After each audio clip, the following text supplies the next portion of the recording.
Le 15 août 2025, la République du Congo célèbre les 65 ans de son accession à l'indépendance. Au-delà des festivités, ce repère historique laisse place à un bilan sur la marche du pays. Durant ces 65 années, son Excellence M. Jean-Claude Gakoso aura joué sa partition à la tête du ministère des Affaires étrangères, dont il conduit l'action depuis le 10 août 2015. Aux côtés du président de la République Denis Sassou Nguesso, il aura contribué à maintenir le Congo sur la scène internationale vouée à d'importantes mutations et à une récomposition avec l'émergence de nouvelles alliances, à la fois économiques et géostratégiques. Celles-ci imposent aux États de corriger leur politique étrangère, d'adapter leur diplomatie aux nouveaux enjeux et défis. Malgré les circonstances, la diplomatie congolaise est restée constante dans ses engagements avec une présence régulière au sein de l'Union africaine, des Nations unies et de la CEEAC. On assiste au renforcement des liens avec des partenaires majeurs comme la Chine, la Russie, la Turquie, le Qatar. Cela sans se détourner de la France, qui demeure un allié historique, et des États-Unis d'Amérique dont la voix compte dans la marche du monde. Un fait marquant depuis 10 ans, la médiation diplomatique conduite par le président Denis Sassou Nguesso au nom du Haut Comité de l'Union africaine pour la Libye. Au niveau interne, les fonctionnaires des affaires étrangères peuvent se féliciter de certains acquis au regard des décrets pris courant 2025 pour améliorer leur situation administrative et sociale. Dans l'interview qui va suivre, le ministre Jean-Claude Gakoso jette un regard rétrospectif et prospectif sur la diplomatie congolaise et le monde.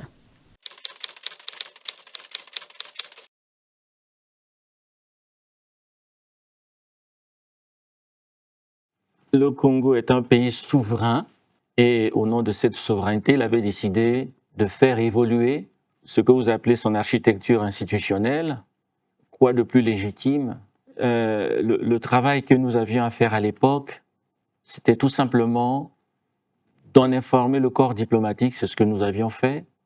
Que cela ait suscité certaines incompréhensions compréhensibles, mais nous agissions dans le cadre légal de la souveraineté que tout le monde nous reconnaît. Et donc nous avons modifié la Constitution en créant de nouveaux espaces de liberté, en faisant en sorte que le peuple soit le mieux possible représenté par des institutions telles que le Conseil de la jeunesse, le Conseil des sages, etc. Cela a suscité quelques incompréhensions, mais nous ne sommes pas fatigués à expliquer aux partenaires le mobile essentiel de ce que nous voulions faire, et je crois que l'histoire nous donne raison aujourd'hui.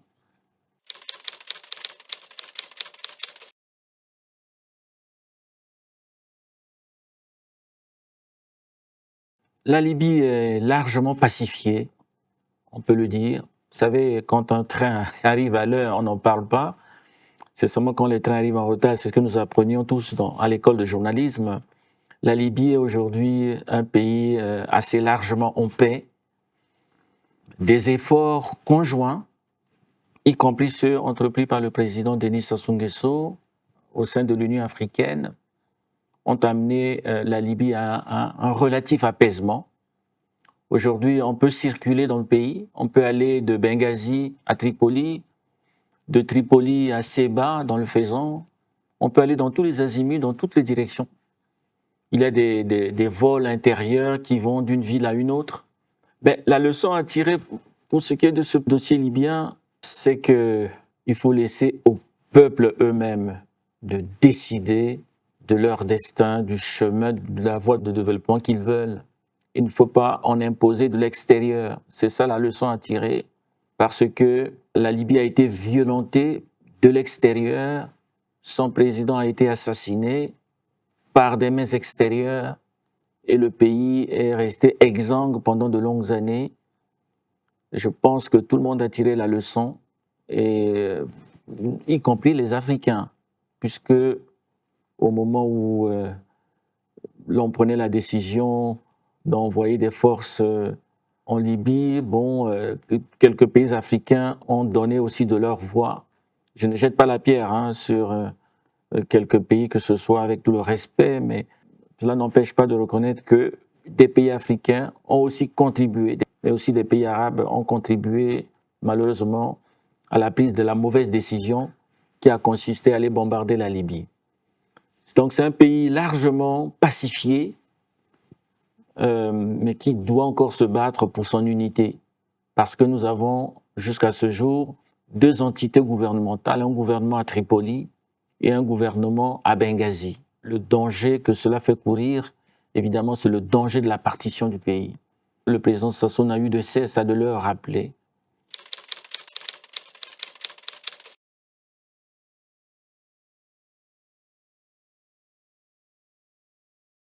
Le Congo est en fait fidèle à ses propres traditions. Quelles sont ces traditions? Mais c'est parler avec tout le monde. La Chine et la Russie sont de vieux partenaires. La France, l'Allemagne, les États-Unis sont également de vieux partenaires. Qu'ils aient des problèmes entre eux là-bas, bon, c'est pas vraiment notre affaire à nous.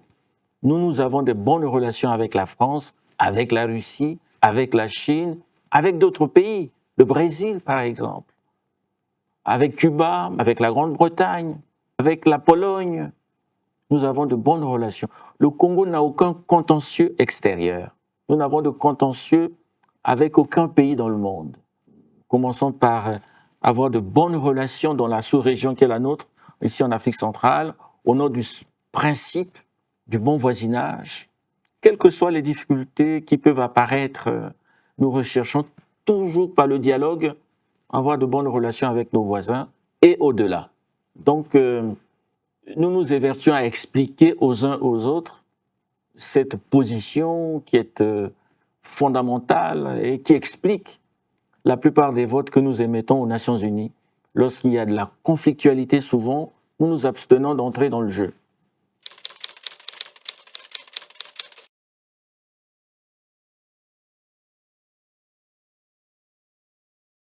Je dois dire que c'était de très bonnes décisions. Ça reste de très bonnes décisions, la ZLECAf, unir les peuples africains parce que c'est ça la raison d'être de l'Union africaine. C'est pas autre chose. C'est travailler à l'Union africaine, à l'unité africaine, faire de l'Afrique une entité viable. Pourquoi? Mais parce que l'Afrique que nous avons aujourd'hui, avec ses frontières arbitraires, étriquées, c'est une Afrique qui avait été voulue par d'autres, et pour d'autres raisons, qui étaient des raisons d'impérialisme, de conquête, de spoliation de richesses appartenant à autrui. C'était ça la conférence de Berlin.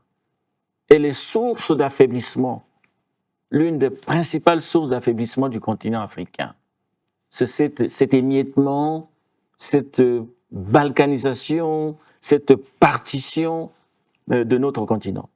Donc, des anciens comme les Kwame Nkrumah, comme les Modibo Keïta, comme les Barthélemy Boganda et tant d'autres, Nelson Mandela, même Aimé Césaire, ont compris qu'il fallait absolument rassembler ce qui avait été rendu éparse par la volonté impérialiste de puissance européenne du XIXe siècle. Et d'où ce mouvement d'unification de l'Afrique pour qu'elle devienne, au même titre que l'Inde par exemple, une puissance émergente. Sans cela, ne nous faisons pas d'illusions. Tant que nous resterons dans l'émiettement dans lequel les puissances impérialistes occidentales nous ont mis au XIXe siècle, je ne vois pas un grand avenir. Il faut absolument se mettre ensemble. Et vous verrez que, en regardant l'histoire, partout, lorsque des peuples ont voulu forger la puissance économique, la puissance tout court, se sont rassemblés. Le cas des États-Unis d'Amérique, le cas du Brésil, qui est une fédération, le cas de l'Inde, qui est également une fédération d'États, le cas de l'Allemagne, qui est également une fédération d'États, le cas de la Russie, également une fédération, le cas des Émirats arabes unis, fédération d'États, fédérer les énergies, fédérer les synergies, fédérer les forces économiques, politiques, sociales, culturelles. C'est ça le véritable avenir de notre continent. Donc la ZLECAf, c'était un pas dans cette direction. C'est un pas dans cette direction. Si je dis c'était un pas, j'ai peut-être tort de parler au passé, mais c'est parce que la mise en œuvre traîne encore. Il y a des pays qui n'ont toujours pas ratifié ce document très important, la ZLECAf. Mais notre pays peut s'honorer d'avoir été parmi les premiers à l'avoir ratifié.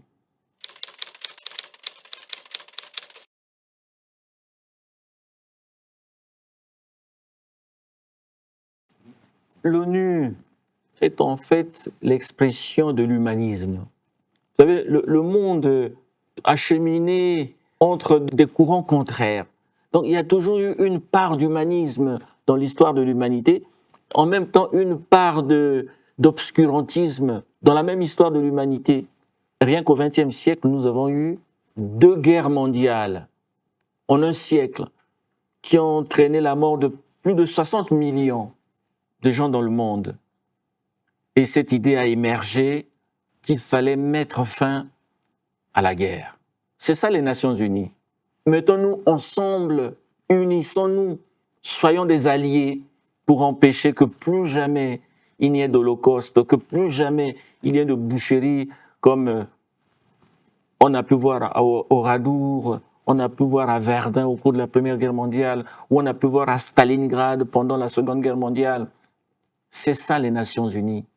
Faire en sorte que nous vivions dans un monde de paix et que même les peuples qui ne sont pas très développés aient voix au chapitre. C'est ça le multilatéralisme que certains combattent aujourd'hui. Mais je suis persuadé que malgré l'émergence des extrémismes que l'on voit à l'œuvre, des irrédentismes qui s'exhibent, qui se vantent de posséder le monde alors que le monde ne leur appartient pas, l'humanité reviendra au multilatéralisme. Donc c'est ça les Nations Unies. Et nous devons nous battre pour préserver cette institution, pour que les peuples soient souverains, soient respectés dans toutes les instances internationales.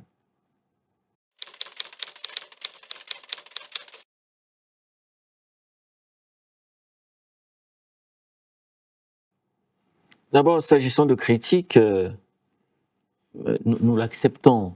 Même si on dit l'art est difficile, la critique est aisée. Il est facile de critiquer.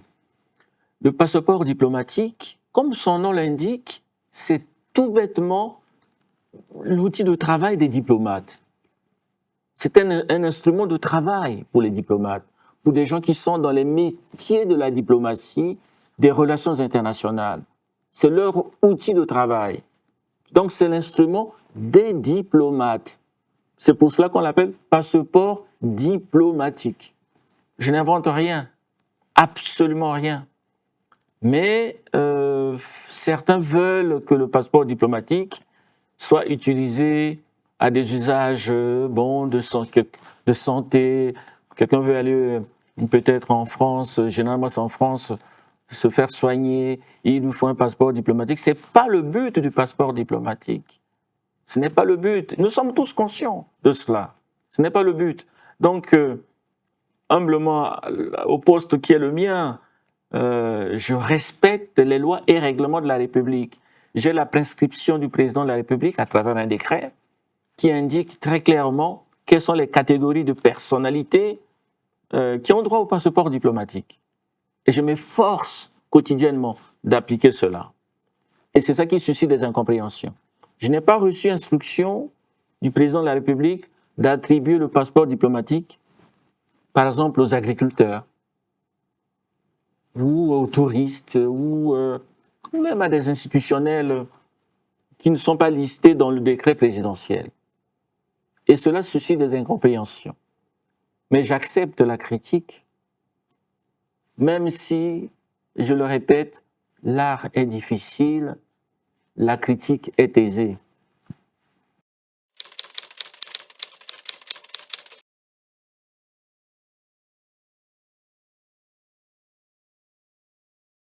À ce sujet, je voudrais rendre hommage à mes prédécesseurs, Rodolphe Adada, et Basile Ikwebe, qui ont travaillé durement pour valoriser le traitement des personnels qui travaillent dans le secteur de la diplomatie, ici aux affaires étrangères. Je ne suis qu'un continuateur en vérité de l'œuvre qu'ils ont entreprise il y a quelques années et nous ne pouvons que remercier le président de la République qui a fini par signer le décret qui valorise le traitement des agents qui sont dans le secteur, qui évoluent dans le secteur de la diplomatie. Je n'ai pas à m'enorgueillir, je n'ai aucun mérite à ce sujet. C'est plutôt eux qui travaillent, ces diplomates, pour le rayonnement de notre pays, pour le rayonnement de la diplomatie congolaise. Souvent, les gens du peuple l'ignorent. Assez souvent, ils le font dans des conditions difficiles. Mais ils le font. Ils le font avec abnégation, avec le sens de l'honneur. Ça, c'est le témoignage que je peux porter au sujet de nos ambassadeurs.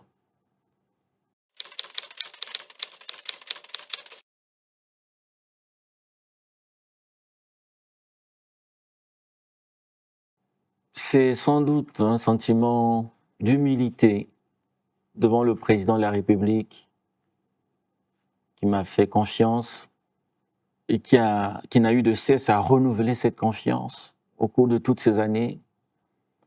Un sentiment d'humilité également devant le pays qui m'a permis, il y a une quarantaine d'années, de bénéficier d'une bourse d'études en Europe.